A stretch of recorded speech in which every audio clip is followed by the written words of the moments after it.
విశాఖపట్టణం ఏ కారణం చేతో తెలియదు కానీ, మొత్తం మీద వాళ్ళు ప్రతిసారి కూడా తెలుగుదేశం పార్టీకి బాగా గట్టిగా అండగా నిలబడుతూ ఉంటారు. ఈవెన్ 2019లో తెలుగుదేశం పార్టీ అంత ఘోరమైన పరాజయాన్ని ఎదుర్కొన్నప్పుడు కూడా విశాఖ మొత్తం తెలుగుదేశం పార్టీ వైపే నిలబడింది. కారణాలేంటనే నిజంగా తెలియదు. ఎక్కువ వాళ్ళు ప్రతిసారి టీడీపీకి మద్దతిస్తూ ఉంటారు. కానీ ప్రస్తుతం చంద్రబాబు నాయుడు గారి నేతృత్వంలో కూటమి ప్రభుత్వం మీద విశాఖ కూడా సర్కారుకి వ్యతిరేకంగా బాగా వేడెక్కుతూ ఉన్నట్లు ఉంది. అక్కడి ప్రజల్లో, ఆ నాయకుల్లో కూడా తీవ్ర వ్యతిరేకత కనిపిస్తూ ఉన్నట్లుంది. కూటమి పార్టీల నాయకులు మాట్లాడే మాటలను చూస్తే అక్కడ ప్రజల్లో ఈ ప్రభుత్వం మీద ఎంత వ్యతిరేకత ఉందో అర్థమవుతూ ఉంది.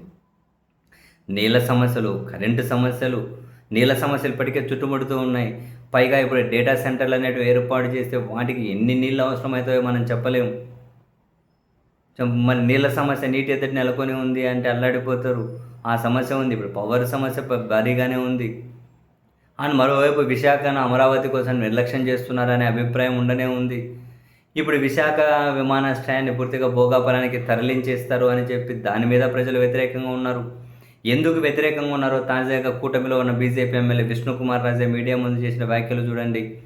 ఇప్పుడు ఇక్కడ నుంచి విజయవాడ పోవాలంటే వందే భారత్ ఒకటే దిక్కయింది. అవి ఫుల్ అయిపోతాయి, కరెక్ట్ టైంకి లేవు.